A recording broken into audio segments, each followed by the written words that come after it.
Shalom Kak Susan. Shalom. Apa kabarnya Kak Susan? Puji Tuhan, sehat luar biasa. Puji Tuhan. Oh ya, sebelumnya terima kasih buat Kak Susan yang boleh hadir di Zoom saya, dan terima kasih buat kesempatannya yang boleh untuk saya jelaskan tentang 2 cara hidup. Oke, kalau gitu kita mulai ya. Jadi, Baik, Kak. di sini saya akan menjelaskan tentang 2 cara hidup, di mana yang pertama Tuhan telah menciptakan dunia ini, dan juga Tuhan menciptakan manusia di dunia. Tuhan menciptakan manusia itu untuk apa? Untuk berkuasa di dunia ini, di bawah otoritas Tuhan. Itu terdapat di dalam Wahyu pasal yang keempat ayat 11 dikatakan, "Ya Tuhan dan Allah kami, Engkau layak menerima puji-pujian dan hormat dan kuasa, sebab Engkau telah menciptakan segala sesuatu, dan oleh karena kehendak-Mu semuanya itu ada dan diciptakan." Nah, apakah di sini manusia berhasil untuk menguasai dunia ini? Nyatanya tidak. Karena apa? Karena di sini manusia telah menolak Tuhan sebagai pemimpinnya, dan manusia malah ingin menjalani hidupnya dengan sendirinya, dengan sesuka hati manusia, dan di sini dia menguasai dunia tanpa Tuhan. Dan dikatakan di sini tidak ada yang mencari Tuhan dan semua orang telah menyeleweng. Itu terdapat di dalam kitab Roma pasalnya ketiga ayat 10 sampai 12 dikatakan, seperti ada tertulis, tidak ada yang benar, seorang pun tidak ada seorang pun yang berakal budi, tidak ada seorang pun yang mencari Allah, semua orang telah menyeleweng, mereka semua tidak berguna, tidak ada yang berbuat baik, seorang pun tidak.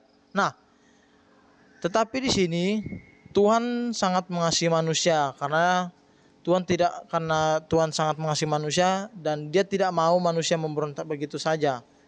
Dan Tuhan juga tidak mau kalau manusia itu mati selamanya atau mati kekal. Kenapa? Karena hukuman Tuhan kepada orang yang memberontak adalah hukuman kematian dan penghakiman. Itu terdapat di dalam kitab Ibrani pasalnya ke-9 ayat ke-27 dikatakan, dan sama seperti manusia ditetapkan untuk mati satu kali saja, dan sesudah itu dihakimi. Nah, selanjutnya di sini karena Tuhan mengasihi manusia, dan Dia tidak mau manusia ini memberontak selamanya, maka dan manusia mati begitu saja, maka di sini Tuhan mengutus anaknya yang tunggal, itu siapa?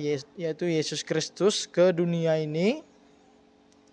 Dan Yesus selalu hidup di bawah perintah Tuhan dan di bawah otoritas Tuhan. Dia menggantikan kita di atas kayu salib, Dia menggantikan dan Dia mengambil semua hukuman kita, pelanggaran kita, dosa-dosa kita di atas kayu salib. Dan di sini Yesus membawa pengampunan. Oke. Dan terdapat di dalam kitab 1 Petrus 3 ayat 18 dikatakan, sebab juga Kristus telah mati satu kali, dan Ia yang benar untuk orang-orang tidak benar, supaya Ia membawa kita kepada Allah. Ia yang telah dibunuh dalam keadaannya sebagai manusia, dan Ia dibangkitkan menurut roh.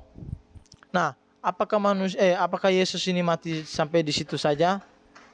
Ternyata tidak. Karena apa? Karena di sini Tuhan telah membangkitkan Yesus dari antara orang mati di dunia ini, dan di sini Yesus mengambil kuasa yang dulunya diberikan kepada manusia, tetapi manusia ini gagal dan dia memberontak dan lalu dia mati. Dan di sini karena Tuhan mengirimkan anaknya tunggal, yaitu Yesus Kristus, ke dunia, maka Dia yang mengambil alih semua di dunia ini, dan Dia bangkit, Dia telah mengalahkan maut, dan di sini Yesus memberikan hidup yang baru. Itu terdapat di dalam 1 Petrus 1 ayat 3 dikatakan, terpujilah Allah dan Bapa Tuhan kita Yesus Kristus, yang karena rahmat yang besar kita dilahirkan kembali dari antara orang mati, dan oleh kebangkitan Yesus Kristus kepada suatu hidup yang penuh pengharapan. Nah, selanjutnya di sini ada 2 poin, 2 cara hidup,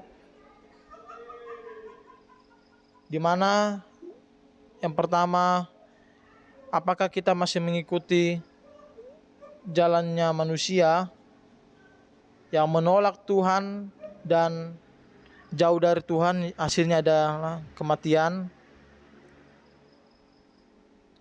Yang kedua, hasilnya adalah penghakiman atau dihakimi.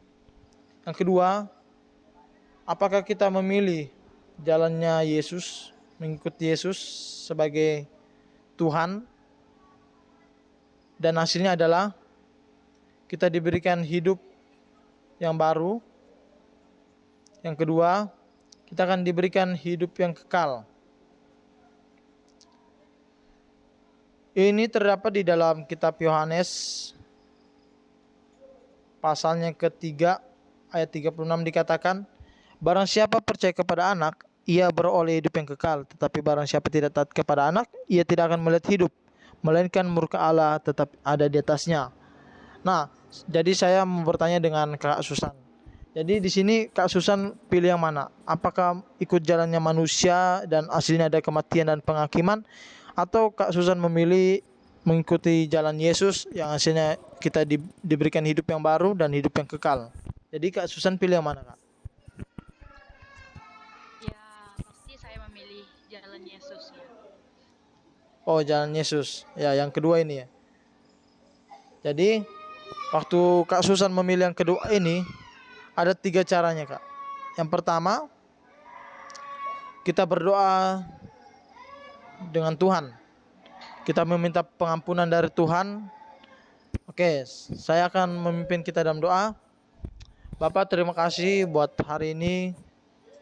Kami sadar bahwa kami adalah orang yang tidak layak di hadapan-Mu. Kami adalah orang yang berdosa. Tetapi karena Engkau telah mengutus anak yang tunggal, yaitu Yesus Kristus, ke dunia, dan kami sadar bahwa kami menerima pengampunan dari-Mu, dan kami menerima Engkau, dan kami mengaku dengan mulut dan percaya dalam hati bahwa Yesus adalah Tuhan dan Juru Selamat kami. Karena itu kami percaya kami diselamatkan. Terima kasih Bapa, di dalam nama Yesus, amin. Dan yang kedua, saat kita mengikuti Yesus, kita buahnya adalah taat pada Tuhan. Dan yang ketiga, kita percaya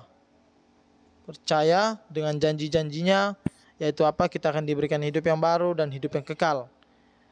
Oke, dan ya bukan cuma itu aja, tetapi juga kita diberikan keselamatan buat orang yang percaya kepadanya. Nah, mungkin itu saja yang bisa saya jelaskan tentang 2 cara hidup ini. Jika saudara Kak Susan ingin bertanya, saya persilakan. Apakah ada pertanyaan dari Kak Susan? Wow, penjelasan yang sungguh luar biasa ya. Dan saya merasa terberkati dengan penjelasan dari Kak Otniel dan sudah memahami gitu. Terima kasih atas penjelasannya Kak, karena benar-benar mudah dipahami, jadi tidak ada pertanyaan. Oke, terima kasih Kak. Terima kasih Kak Otniel. Oke, dan video ini saya akan upload di YouTube saya. Mungkin nanti saya akan bagikan, dan saya harap ini bisa menjadi berkat bagi keluarga Kak Susan dan bisa menceritakan tentang 2 cara hidup ini kepada teman Kak Susan atau orang-orang di sekitar Kak Susan. Oke Kak, terima kasih. Mungkin itu saja dari saya. Shalom Kak. Shalom.